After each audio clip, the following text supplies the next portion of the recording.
Oke, kita mulai dengan berdoa lebih dulu.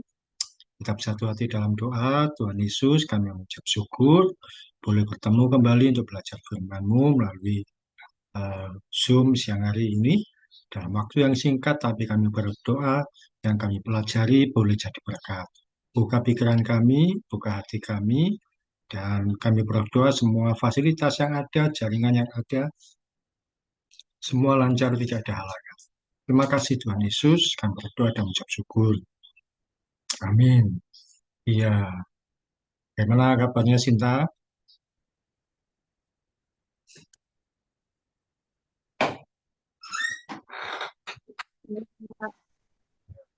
Nara, aman? Bisa dengar? Aman. Aman. Oke.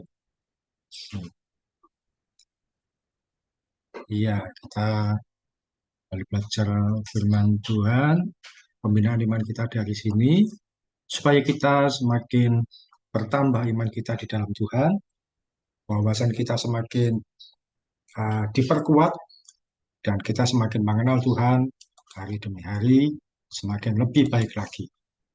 Kita belajar mengenai nama-nama Tuhan atau sebutan Tuhan atau gelar Tuhan dalam kehidupan iman Kristen. Yang lalu kita belajar bahwa Tuhan adalah Jehovah Rabbah, Tuhan adalah yang menyembuhkan. Kali ini kita belajar yang kedua. Ada beberapa nama Tuhan, tapi kali ini yang kedua itu Jehovah Jireh, Jehovah Jireh. Ya, Jehovah Jireh artinya apa? Sinta tahu artinya? Jehovah Jireh. Pernah dengar? Itu belum tahu. Hanya tahu Jehovah Rabbah. Jehovah Jireh artinya adalah Tuhan itu menyediakan. Tuhan itu yang mencukupkan. Tuhan yang menyediakan atau Tuhan yang mencukupkan. Atau Tuhan yang mengadakan. Dari yang tidak ada menjadi ada. Itu Jehovah Jireh. Jehovah Jireh artinya Tuhan menyediakan, Tuhan mencukupkan, atau Tuhan yang mengadakan. Dari yang tidak ada menjadi ada. Nah, ini saya keliru nulis, bukan Jehovah Rabbah, Jehovah Jireh. Jehovah Jireh pertama kali digunakan istilah ini ketika Abraham diminta oleh Tuhan untuk mempersembahkan anaknya sebagai korban sembelihan. Nara tahu siapa anaknya Abraham yang dipersembahkan sebagai korban sembelihan? Yuk, mungkin di pelajaran agama pernah. Siapa nama anak Abraham yang diminta oleh Tuhan untuk dipersembahkan? Lupa. Lo lupa. Siapa? Sinta, nama anaknya Abraham yang dipersembahkan. Ya, Isa. Bukan Ismail ya, tapi Isa. Jadi satu kali eh, Abraham ini kan lama tidak punya anak, sekian puluh tahun. Satu kali punya anak, dan anaknya ini ketika sudah besar, umurnya kurang lebih 12 tahun, 13 tahun, jadi bukan masih kecil, sudah besar, sudah remaja. Oleh Tuhan diminta untuk dipersembahkan sebagai korban bakaran atau korban sembelihan. Kan yang namanya korban waktu itu ya harus disembelih. Ishak dibawa oleh Abraham ke satu gunung untuk dipersembahkan sebagai korban sembelihan.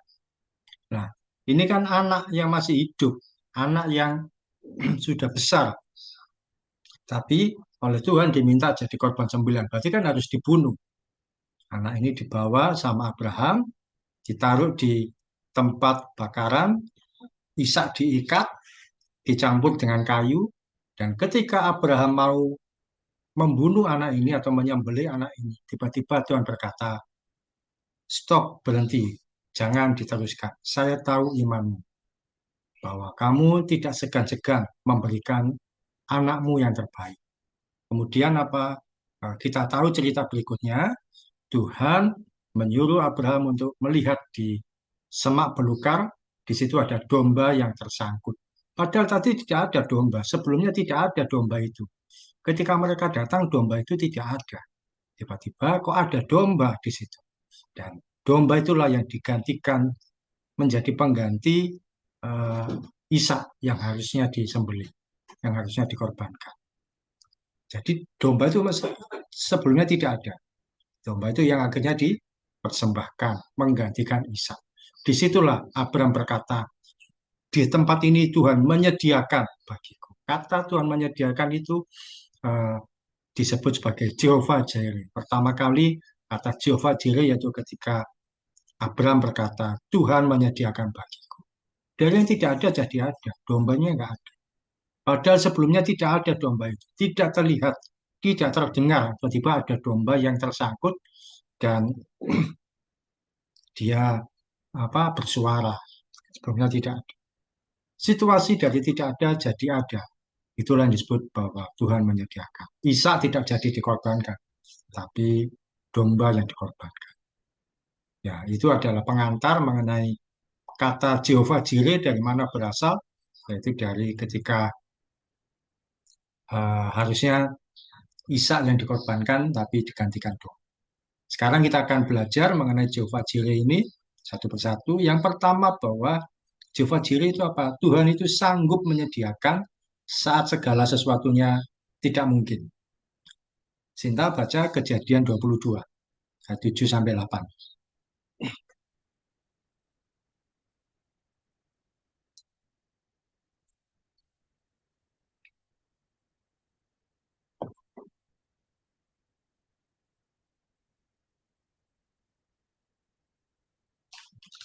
Kejadian 22, ayat 7 sampai 8. Kejadian 22 ayat 7. Lalu berkatalah Ishak kepada Abraham, ayahnya, "Bapa," saud Abraham, "Ya anakku." Bertanyalah ia, "Di sini sudah ada api dan kayu, tetapi di manakah anak domba untuk korban bakaran itu?" 8. Saud Abraham, "Allah yang akan menyediakan anak domba untuk korban bakaran baginya, anakku." Demikianlah keduanya berjalan bersama-sama.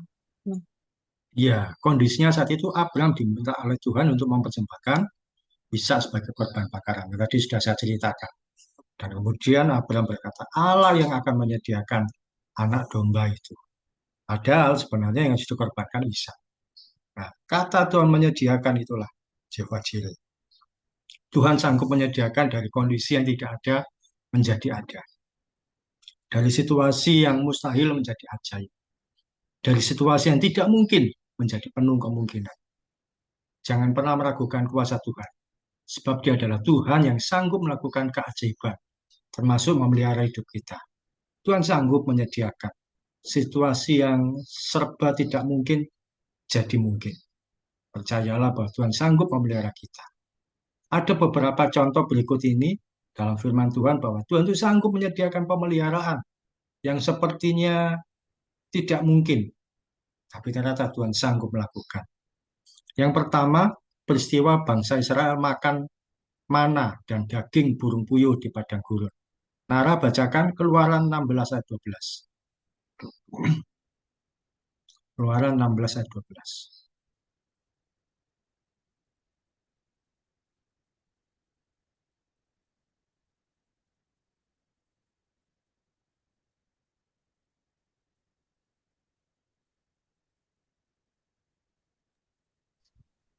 Keluaran 16 ayat 12.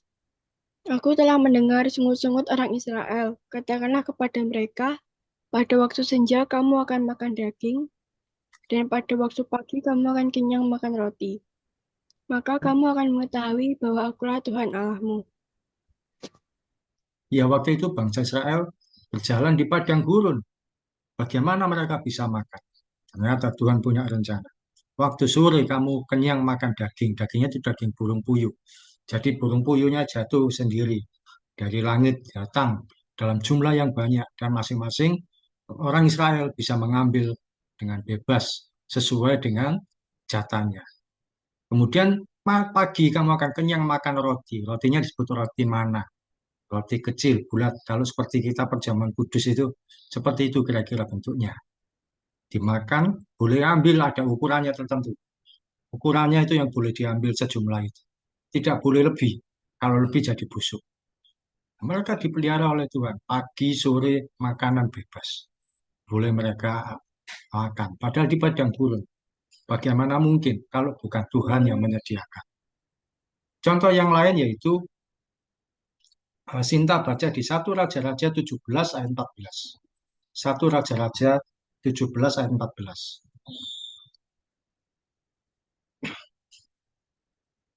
1 Raja-Raja pasal 17 ayat 14. 1 Raja-Raja 17 ayat 14. Sebab beginilah firman Tuhan Allah Israel. Tepung dalam tempayan itu tidak akan habis dan minyak dalam buli-buli itu pun tidak akan berkurang sampai pada waktu Tuhan memberi hujan ke atas muka bumi. Amin. Ya, jadi Nabi Elia diminta oleh Tuhan datang kepada seorang janda yang ada di kota Sarfat. Dan Elia berkata, buatkan saya roti terlebih dulu. Ketika dibuatkan, terus Elia berkata, nanti kamu akan lihat mujizat Tuhan. Ternyata benar, ibu ini atau janda ini, setiap hari ketika akan masak, minyaknya itu yang sebenarnya habis. Ketika dituang, ada lagi. Besoknya ketika dituang, ada lagi. Tepungnya pun juga begitu, yang semestinya sedikit, tinggal sekali sendok habis. Ketika dituang, ada lagi. Besoknya ada lagi. Jadi, setiap hari masih bisa makan, sampai situasi menjadi normal. Minyak yang mestinya habis, ternyata bisa dipakai setiap hari. Itu mujizat Tuhan yang tidak terbatas. Bahwa Tuhan sanggup memelihara dengan cara yang tidak terbatas, yang luar biasa. Minyak dan tepung itu tidak habis-habis. Dipakai setiap hari, ada saja, ada terus. Dan contoh yang lain yaitu contoh yang kita sudah mengenal, yaitu ketika Tuhan Yesus memberi makan pada 5.000 orang laki-laki. Nara bacakan Yohanes 6 ayat 11.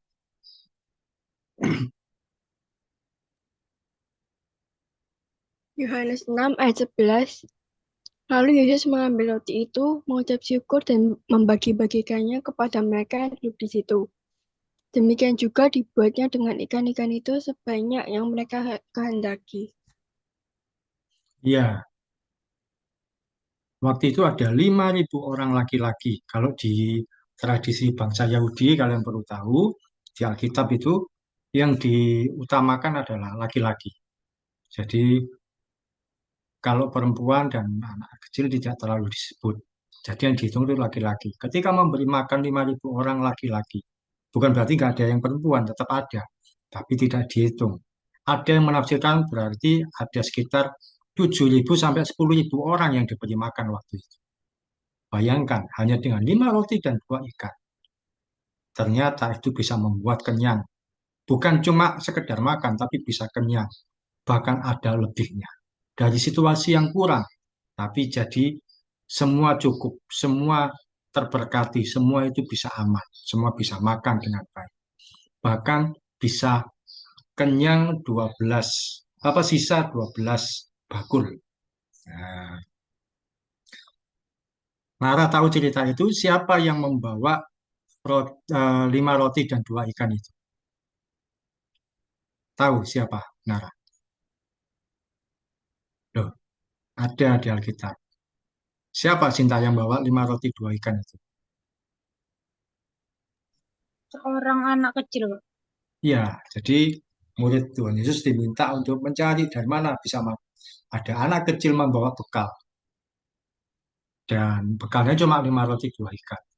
Itu sekali makan habis. Tapi ternyata ketika itu dibawa kepada Tuhan Yesus, bisa memberi makan untuk 5.000 orang laki-laki. Murid-murid Yesus yang membagikan.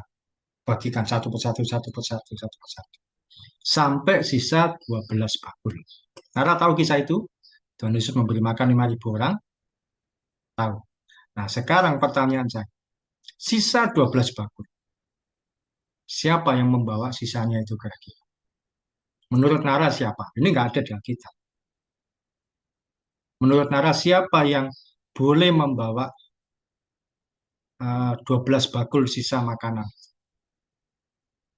Ayo, menurut Nara siapa? Tahu?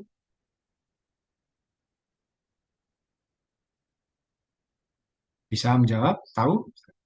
Siapa kira-kira? Sembarang, Nara boleh ngomong siapa. Jadi ada orang menyerahkan 5 roti 2 ikan. terus sama murid-murid Yesus, terus Tuhan Yesus mendoakan, terus murid-murid Tuhan Yesus membagi-bagikan.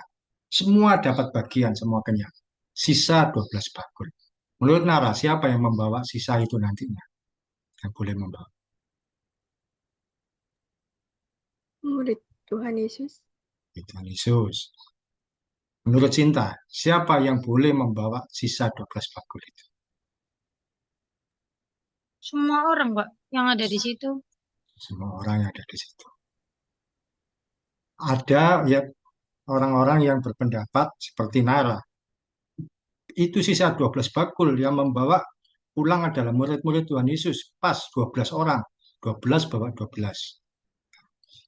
Tapi menurut saya, ini nggak ada di Alkitab. Mungkin saya juga bisa salah. Tapi menurut saya, yang boleh membawa sisanya itu siapa? Yang boleh membawa bukan murid Tuhan Yesus, bukan orang-orang yang lain. Yang boleh membawa sisa 12 bakul itu siapa? Yang boleh membawa adalah anak kecil itu. Mengapa yang boleh membawa anak kecil itu? Karena anak ini yang bawa rotinya, yang membawa ikannya, yang membawa makanan. Karena dia yang menabur, dia juga yang akan menuai.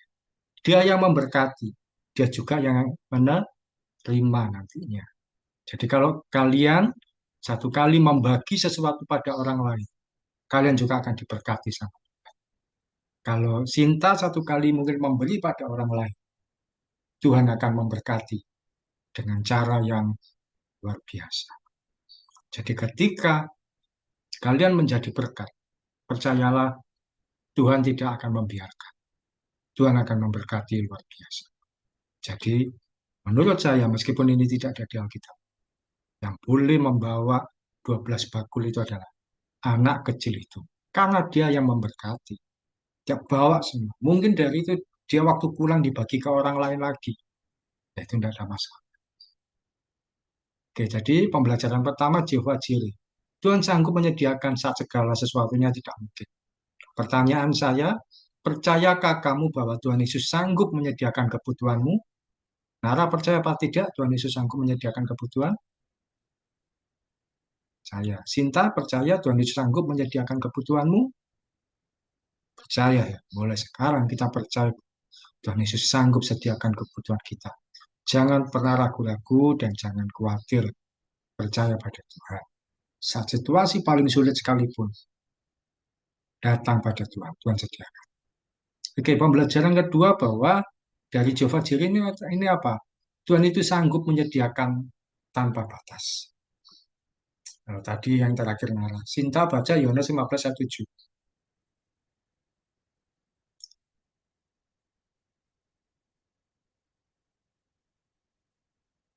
Yohanes 15 ayat 7. Yohanes 15 ayat 7. Jikalau kamu tinggal di dalam aku dan firmanku tinggal di dalam kamu, mintalah apa saja yang kamu kehendaki dan kamu akan menerimanya. Nah, menurut Sinta, yang disampaikan Tuhan Yesus itu, ada batasan apa enggak yang diminta? Enggak ada, Pak. Iya, apa saja yang kamu minta. Tuhan menyediakan diri untuk menyediakan kebutuhan kita itu nggak ada batasnya, tidak ada perbedaan. Apapun yang kita minta, Tuhan pasti sediakan. Tapi tentu yang kita minta yang terukur, yang layak, yang tidak membawa celaka. Sebagai contoh, seorang ayah pasti menyediakan apapun yang diminta oleh anaknya. Namanya anak, minta apapun, pasti disediakan. Misalkan, waktu Nara masih kecil, umur 5 tahun, 6 tahun, saya tentu bilang, kamu minta apa saja, pasti saya belikan. Ya, tapi tentu dia akan minta sesuai yang ukuran dia. Apa yang dia inginkan, pasti saya sediakan. Seorang ayah pasti berkata pada anaknya, apa yang kamu minta, saya sediakan. Tapi kalau anak umur 5 tahun minta ke ayahnya sepeda motor, apakah disediakan? Ya tentu tidak. Semua tentu sesuai dengan ukurannya. Yang kita minta tentu adalah yang sesuai dengan ukuran kita. Kalau misalkan seumuran Nara minta mobil, nah, itu ya tidak disediakan. Tapi yang sesuai ukurannya tanpa ada batasan. Kalau Kak Sinta mungkin perlu 1 kali berdoa, Tuhan minta rumah, Tuhan pasti sediakan di dalam doanya, dalam permintaannya, tanpa ada batasan. Tapi semua tentu sesuai dengan ukuran kita, sesuai dengan batasan kita. Yang perlu kita pahami bahwa Tuhan itu menyediakan tanpa batas. Tuhan menyediakan apa yang kita butuhkan dan perlukan. Nara baca Filipi 4 ayat 19.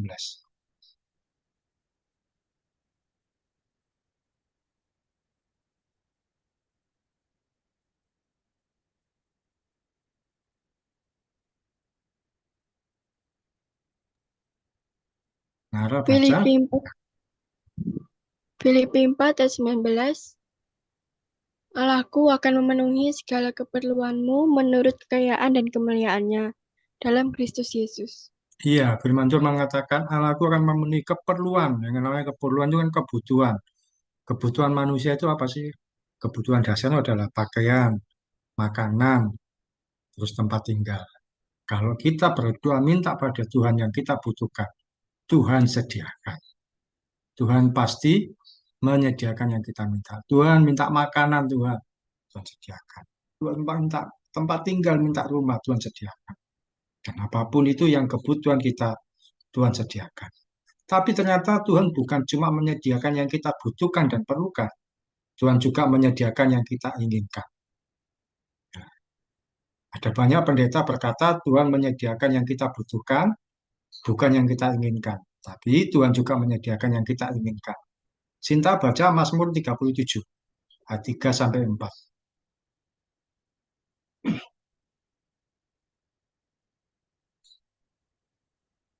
Mazmur 37, ayat 3 sampai 4.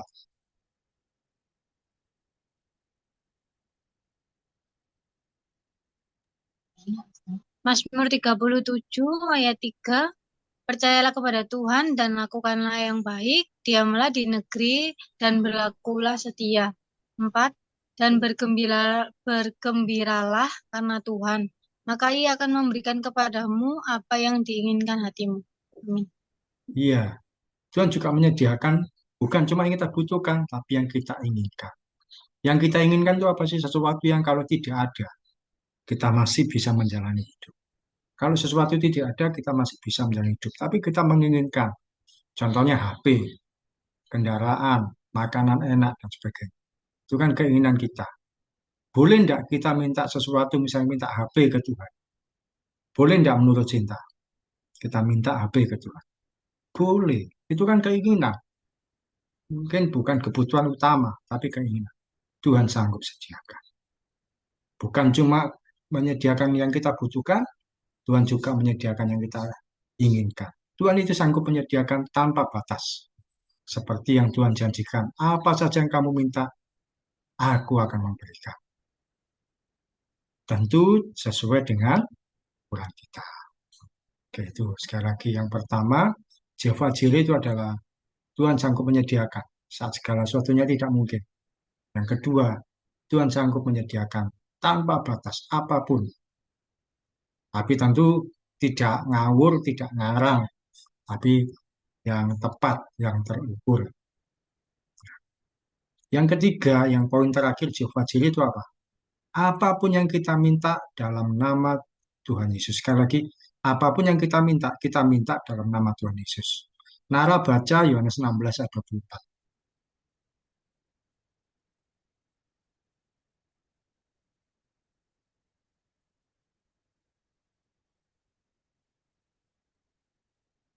Yohanes 16 ayat 24.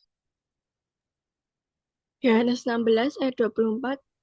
Sampai sekarang kamu belum meminta sesuatu pun dalam namaku. Mintalah, maka kamu akan menerima, supaya penuhlah sukacitamu.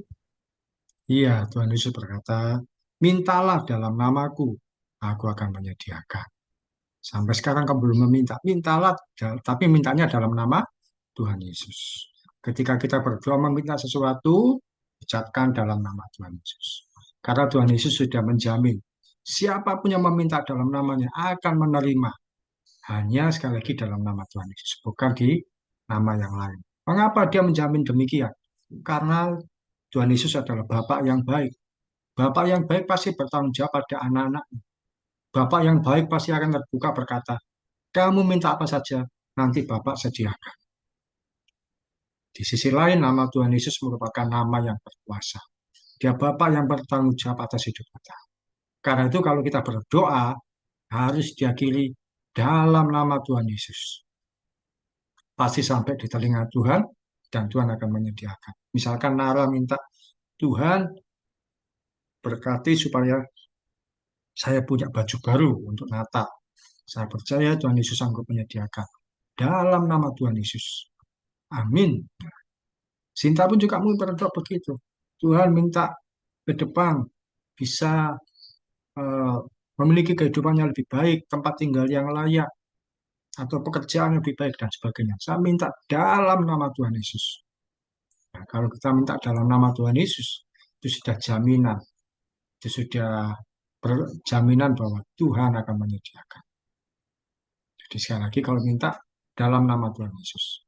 Jangan berdoa itu ngambang. Saya punya teman kalau berdoa itu mengambang. Mengambang itu bagaimana? Ketika berdoa selesai berkata, Tuhan dalam namamu saya meminta. Lu nama siapa?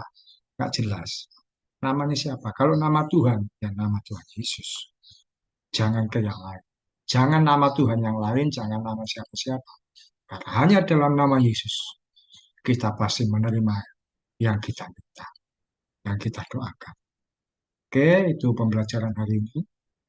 Tuhan Yesus bukan hanya mampu melakukan mujizat kesembuhan, dia juga sanggup menyediakan pemeliharaan yang tidak terbatas, tidak terduga, dan tidak terpikirkan bagi kita. Apa yang kita doakan, Tuhan mendengar, yang kita minta, Tuhan sanggup sediakan, yang kita butuhkan dan kita inginkan. Ketika kita minta pada Tuhan, Tuhan sanggup memberikan bagi kita.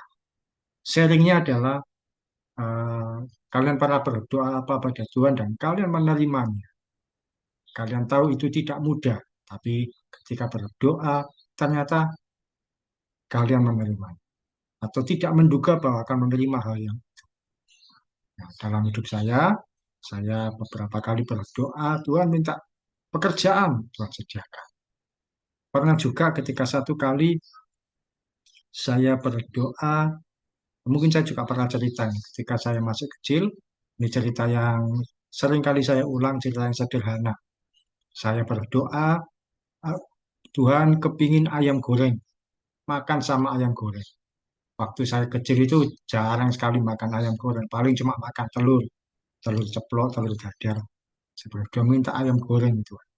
Saya masih SD, kelas 5 SD kalau nggak salah, atau kelas 4, karena masih di rumah yang lama. Jadi masih kecil, saya berdoa minta ayam goreng. Kalian tahu setelah saya berdoa, tiba-tiba tidak lama ada tetangga antar makan. Makanan piring, ada nasi terus ditutup sama kertas makanan, kertas kertas minyak, kertas untuk makan. Ketika saya buka kertas pembungkus makan itu, ternyata itu ada ayam goreng. Saya yang menerimanya, ternyata saya yang diminta makan oleh mama saya. Dan saya bersyukur, yang saya doakan cepat sekali saya terima. Ya, itu salah satu contoh, karena ada banyak contoh-contoh lain dalam hidup saya bahwa Tuhan menyediakannya. Saya butuhkan yang saya inginkan, yang saya doakan. Oke, Nara pernah berdoa minta sesuatu, Tuhan sediakan. Apa contohnya?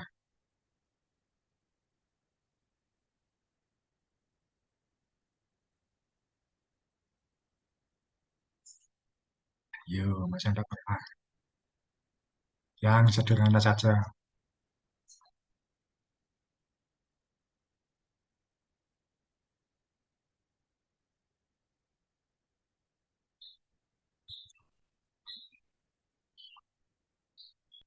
Kamu lewati dulu, nanti Nara lagi. Kak Sinta, pernah berdoa minta sesuatu pada Tuhan, terus ternyata Tuhan sediakan. Mungkin pekerjaan, Pak. Gimana itu? Ya, Salah satu contoh. semoga dapat pekerjaan yang lebih baik. Oh, semoga dapat pekerjaan. Sediakan. Kalau ke depan berdoa seperti itu lagi, Belum, Mbak. belum lagi. Ya, ya tidak apa-apa. Karena kan semua tentu ada ukuran. Ya puji Tuhan, kita berdoa minta pekerjaan yang lebih baik dari yang sekarang. Oh Tuhan, ternyata Tuhan sediakan. Mungkin pekerjaan yang waktu itu kurang menyenangkan, kurang nyaman, kurang baik. Berdoa, Tuhan sediakan. Nah, Tuhan memberikan. Boleh, tidak masalah. Oke. Nah, Nara, udah? Minta uang mungkin. Minta uang. Pernah berdoa minta uang? Iya, terus dapat. Ya, puji Tuhan. Oke, itu pembelajaran kita hari ini bahwa Tuhan adalah Jehovah Jireh. Dia sanggup menyediakan yang dari yang tidak ada menjadi ada. Dari situasi yang tidak mungkin menjadi mungkin. Jehovah Jireh artinya Tuhan mengadakan, Tuhan menyediakan. Dan Tuhan memelihara kehidupan kita, mencukupkan segala sesuatu. Eh, Mungkin kalau untuk Kak Cinta, saran saya, mungkin memang bukan berdoa untuk minta pekerjaan yang lebih baik. Karena kan sekarang sudah ada pekerjaan. Berdoalah minta tempat tinggal yang lebih baik dari yang sekarang.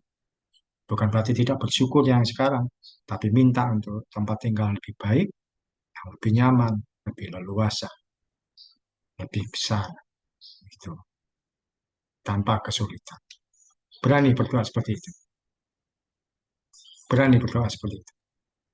Sudah, Pak. Ya sudah. Oke, doakan terus.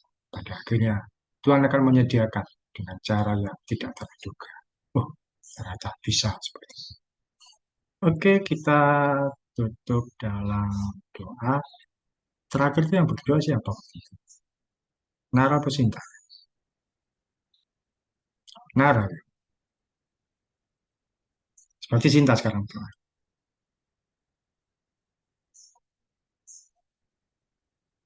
Mari kita berdoa. Tuhan Yesus, terima kasih Tuhan. Hari ini kami bisa melakukan konser Bapak.